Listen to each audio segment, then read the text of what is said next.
102 runs हैं India के और 6 आउट हैं। Oh my God. और ये 15.2 ओवर हो चुके हैं। ज्यादा से ज्यादा क्या कर लेंगे? 130 कर लेंगे। और अगर यूएसए जीत गया अपसेट तो होगा क्या? और उसके बाद उसके पास चांस ही कोई नहीं है। और निकाल और बड़ी जबरदस्त विक्ट्री हासिल की है इंडिया ने यूएसए को हरा के। हमें तो यही लगता है कि कोई रिश्वत वगैरह उनका सिस्टम होगा, क्योंकि वैसे कैसे वो जीत। 45 करोड़ पब्लिक जो है वो इंतजार कर रही थी बड़ी देर से कि भाई कब वो मौका आएगा जब यूएसए इंडिया को हराएगा और हम यहाँ पर बैठ के ट्रोल करेंगे इंडिया को, हम बातें करेंगे। अरे हम उनको खुद समझ रहे थे। दोगली जब यहाँ पे एकदम से अच्छी बैटिंग स्टार्ट हुई बॉल में क्या ये नहीं ये ठीक है, ये ठीक है। पाकिस्तानी बंदा सोच रहा था कि यूएसए की जीत पे सेलिब्रेशन हो। ये किया क्या है यूएसए ने, ऐसी की तैसी यार। हमें तुम लोगों ने अगर हमें हराया ना तो मैं ऐसी की तैसी कर दूंगा। वन साइडेड हार रही है अभी इंडिया यूएसए से 110 120 की। साइलेंट फॉर इंडियन टीम जो इनके साथ हो रहा है। कम ऑन यूएसए, ये वाला मैच जीत रहा है। यहाँ पे इंडिया की हालात क्या हो रहे हैं? उस टाइम जब 7 आउट हुए में कोई उम्मीद ही नहीं कर सकता यार, वो बंदा सिंगल नहीं ले रहा, खड़े खड़े छक्के मार रहा है, खड़े खड़े छक्के मार रहा है। सूर्या कुमार यादव ने तोबा तोबा जो छक्के और चौके मारे हैं, मतलब अनबिलीवेबल यार। 250 के स्ट्राइक रेट को टपा के बैटिंग की है उन्होंने, बहुत ही लाजवाब। जब बैन के टक्के घंटा पहले बकवास कर रहे थे इंडिया यूएसए से हार जाएगा, इंडिया तो ये कर देगा, इंडिया तो वो कर देगा, इंडिया ने ठोक दिया है बेटा, इंडिया ने ठोक दिया है। जिस तरह की बॉलिंग इंडिया ने की है ना, इस तरह की बॉलिंग पिछले 2 साल पहले 2024 में पाकिस्तान ने करनी थी यूएसए के अगेंस्ट। सूर्या कुमार यादव हमेशा T20 में चमकते हुए नजर आए हैं, चाहे वो बैटिंग से नजर आए चाहे वो कैप्टनसी से नजर आए। अगर आप देखें तो 21 के 22 सीरीज से जो है वो एग्जैक्टिव सूर्या कुमार यादव की कैप्टनसी के अंदर उसने विन की हुई है। देखिए इंडिया की टीम इस वक्त ये कहना तो ये वर्ल्ड कप की सबसे बेहतरीन टीम है। इस वक्त इंटरनेशनली वाइड बॉल क्रिकेट में India is the best team. Sky को सलूट है, मतलब उसने आज ना अपना कैप्टन होने का वो जो फर्ज होता है ना वो निभाया है। मतलब सारा करता धरता वही बना हुआ था ना, आज उसने बता दिया कि मैं हूँ। तो उन्होंने दिखाया, उन्होंने अपनी कैप्टन पे पूरा उतरे हैं, जैसे कि हमारे कैप्टन होते हैं उनकी टाइटें फुस हो जाती, बट इसकी नहीं हुई। पहला मैच आपने देखा इंडिया वर्सेस अमेरिका का, और ये भारत के टीम का प्रदर्शन ये बताता है कि चाहे भारत कितना भी कोलैप्स हो जाए, कितने भी आउट हो जाए, उसके बावजूद भारत डोमिनेट करना जानता है और उसी तरीके से अमेरिका को वर्ल्ड कप के पहले मैच में हराया। अच्छा, ये पाकिस्तानी इतने जाहिल, इतने गवार हैं कि मतलब अब ये बोल रहे हैं कि बांग्लादेश को भारत ने निकाला था, उसी ने बांग्लादेश इतने गंदे बद्दुआ देते हैं, इसलिए वो बद्दुआ का असर था कि भारत रात यूएसए से हार रहा था और हम बांग्लादेश के साथ खड़े हैं, तो बांग्लादेश ने हमारे लिए दुआ करा था, इसलिए हम नीदरलैंड से जीत गए। मतलब कुछ भी। आज सूर्या कुमार यादव बब्बर शेरों की तरह परफॉर्म किया है। इतना बड़ा जिगरा आज उसने दिखाया है कि भाई कि वाकई जो है वो किसी माँ ने जो है वो बच्चा पैदा किया है। उसने कहा था बैठ के प्रेस कॉन्फ्रेंस के अंदर कि भाई मैं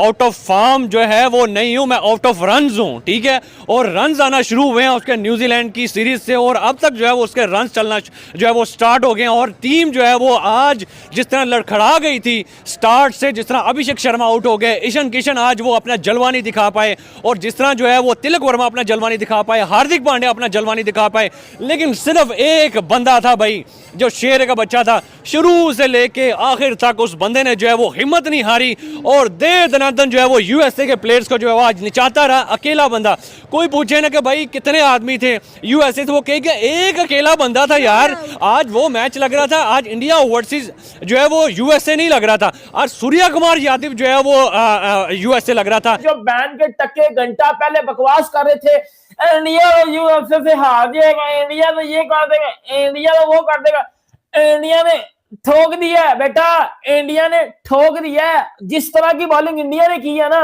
इस तरह की बॉलिंग पिछले 2 साल पहले 2024 में पाकिस्तान ने करनी थी यूएसए के अगेंस्ट। हमसे तो 160 नहीं था ना डिफेंड हुआ, इंडिया ने तो 160 डिफेंड करके दिखा दिया है। और वो भी आप सभी कहते हो इंडिया में तो रोड पिचें बनती हैं, इंडिया में तो बैटिंग ट्रैक्स होते हैं, इंडिया में तो ये होता है। उसी इंडिया में इंडिया ने बॉलिंग करके भी दिखा दिया है। समझ आता है इंडिया की बैटिंग में मसला हो गया था आज, क्योंकि भजन पिच स्लो थी। लेकिन सूर्या कुमार यादव क्या एब्सोल्युटली ब्रिलियंट बंदे ने बैटिंग की है। क्या वो बेशक, मैं कहता हूं क्या वो ठोका लगा के गया भाई। ये बैटिंग होती है। आगा सलमान छली, ये बैटिंग होती है भाई। ये बैटिंग करनी थी आज आपने। आज आप तो पाकिस्तान को भाईजान पेश करवा के चले गए थे। आज जब आपकी सबसे ज्यादा जरूरत थी, आज जब आप सबसे ज्यादा दरकार थे, तो आप पाकिस्तान को पैर लगवा के चले गए थे आप लोग। ये घंटे का किंग जिम्बू और ये आगा सलमान छली, ये आप लोग तो चले गए थे। लेकिन इंडिया को जब सूर्या कुमार यादव की सबसे ज्यादा जरूरत थी, इंडिया को जब सूर्या कुमार यादव की सबसे ज्यादा जरूरत थी, उस बंदे ने डिलीवर किया है। फ्रंट से वो लीड किया है। फ्रंट से वो भागा नहीं है बेटा, उसने फ्रंट से लीड किया है। और वो 84 रन की नॉट आउट इनिंग खेल के गया है। उस 84 रन में इंडिया की विक्ट्री थी। उस 84 रन में कप्तानी इनिंग्स थी। उस 84 रन में कैप्टन फ्रंट से लीड करता नजर आया है। जिस तरह इंडिया आज कोलैप्स कर गया था, 77 पे इंडिया के 6 आउट हो गए थे। 77 पे इंडिया के 6 आउट हो गए थे। उधर से सूर्या कुमार यादव आके बेटा ऐसा ठोका लगा के जाता है।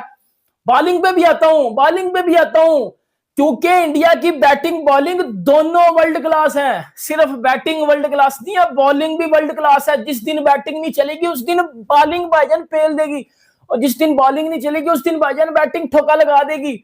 ये वही टीम है जिसने 271 भी बनाए थे। ये वही टीम है जिसने न्यूजीलैंड के अगेंस्ट 10 ओवरों में 155 चेज किए थे। ये वही टीम है जिसने न्यूजीलैंड के अगेंस्ट 209 चेज किए थे 15 ओवर्स में। लेकिन आज स्लो विकेट थी। आज ईशान किशन, शिवम दुबे बॉल टाइम नहीं थे कर पा रहे क्योंकि स्लो विकेट थी। उधर 160 रन किए सूर्या कुमार यादव ने आके अपने 84 रन के साथ, और उधर आके अपनी टीम को एक कंप्रीहेंसिव विक्ट्री दिला के गया। बांग्लादेश में मैं रहा हुआ हूं, मैं वहां के लोगों को जानता हूं। यकीन कीजिए वो बद्दुआ मांगते हैं ना, तो फिर ऐसा होता है कि जरा देखिएगा, मैं क्विकली आपको बताता हूं। 102 रन हैं इंडिया के और 6 आउट हैं। Oh my God. और ये 15.2 ओवर हो चुके हैं। ज्यादा से ज्यादा क्या कर लेंगे? 130 कर लेंगे। और अगर यूएसए जीत गया अपसेट तो होगा क्या? और उसके बाद उसके पास चांस ही कोई नहीं है। और तो देखिएगा, बांग्लादेश के साथ आपने एक अखलाकी ज्यादती की है, उसके साथ आईसीसी ने ज्यादती की है, इंडिया ने ज्यादती की है।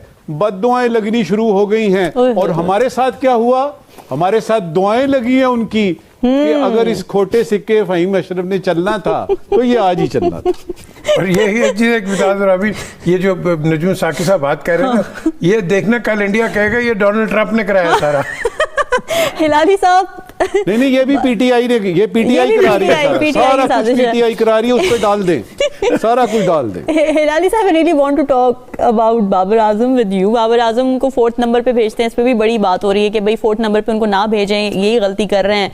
फिर 83 का स्ट्राइक रेट आता है उनका, जो कि अनएक्सेप्टेबल है T20 फॉर्मेट में। ये सवाल भी उठते हैं कि बाबर आजम को T20 फॉर्मेट में खेलना चाहिए या नहीं खेलना चाहिए। उनकी सिलेक्शन को आप कैसे देख रहे हैं? Babar Azam comes when he walks into bat, he is already +30. Yeah. इसके मतलब यह है कि उसकी फील्डिंग इतनी अच्छी है कि समझे वो 20-30 रन बचा के आया है.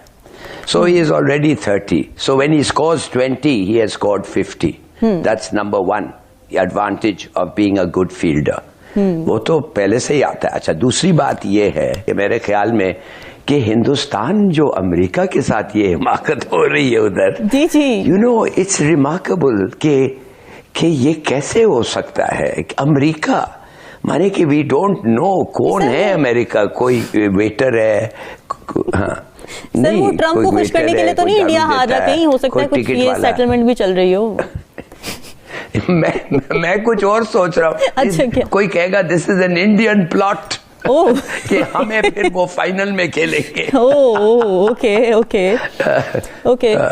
सो मुझे एक चीज याद है कि ट्रेवर बेली जो था, एक क्रिकेटर था, ट्रेवर बेली जो था, एक दफे बैटिंग करने के आया, विक्ट्री वाज बियॉन्ड रीच और 2.5 दिन रह गए थे और 7 विकेट्स वर डाउन और ट्रेवर बेली फेस कर रहा था। आप यकीन करें कि वो और नंबर 7 और 8 जो था वो 2-2.5 दिन विकेट पे रहे वो हर चीज को ब्लॉक करते रहे। वेस्ट इंडीज में ये मैच हो रहा था, इट्स अ रिमार्केबल परफॉर्मेंस कि 24 आवर्स एट द क्रीज, उसको वो रन में बिल्कुल नहीं सोच रहा था, he was going for a draw and he achieved it. उस किस्म का कंसंट्रेशन, उस किस्म का स्किल, डिटर्मिनेशन। हम लोग तो ये गिल्ली डंडा खेलने वाले हैं भाई, आते हैं एक हाइक मारते हैं, मिड विकेट के ऊपर से पहुंच गया, नहीं तो बल्ले गए, नहीं तो विकेट गया, बेल्स गए, no problem. I think we have to have more discipline. चलो ठीक है, एक बार मान लिया कि बांग्लादेश की दुआ की वजह से तुम गिरते पड़ते मरते जीत गए, आगे क्या होगा तुम्हारा? जब यूएसए तुम्हें पेलेगा, जब नेपाल तुम्हें पेलेगा, न्यूजीलैंड तो 100% पेलेगा, ऑस्ट्रेलिया तो पेलेगा, साउथ अफ्रीका तो पेलेगा, इस पे कोई डाउट नहीं है।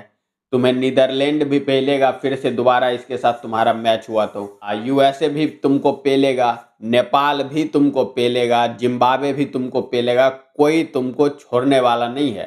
तुम अपना देख लो, खुद का भी दुआ कर लो, बांग्लादेशियों से भी दुआएं करवा दो, तुम्हें जो करना है वो कर लो। तुम टॉप 8 से पहले यहाँ से, जैसे हर आईसीसी के टूर्नामेंट में होता है ना कि पाकिस्तानी टॉप 8 से पहले ही ये बोरिया बिस्तर बांध के निकल जाते हैं। और ये जो मंडी लगाए थे चैंपियन ट्रॉफी में कि भारत को एक ही वेन्यू मिला है, इसलिए भारत को फायदा हो रहा है, दुबई में खेल रहा है, दुबई में खेल रहा है, तो भारत ने बोला ले बेटा तेरे को भी मैंने दे दिया एक ही वेन्यू, अब तू खेल, कोलंबो में ही श्रीलंका में खेल, एक ही पिच तेरे को भी दे दिया। अब नहीं बोलेगा कि हमारे साथ भी आईसीसी ने इंसाफ किया है। जैसे भारत को दुबई का पिच मिला था तो ये लोग छातियां पीट रहे थे कि भारत को फायदा मिल रहा है, एक ही पिच पे खेल रहा है, एक ही पिच पे खेल रहा है, इसलिए फायदा मिल रहा है। अब तुम्हारा क्या, तुमको भी एक ही पिच मिला है, श्रीलंका में ही तुम खेलो, जितना भी मैच खेलना है तुम श्रीलंका में खेलो। गलती से फाइनल में भी चले गए तो भारत के साथ भी तुम श्रीलंका में खेलोगे, और फिर जीत के दिखा दो ना, तब समझे ना। बाकी सूर्य कुमार यादव की बैटिंग के बारे में, भारतीय टीम की इस प्रदर्शन के बारे में आपकी क्या प्रतिक्रिया, नीचे कमेंट अवश्य कीजिएगा। चलिए मिलते हैं आपसे अगली वीडियो में।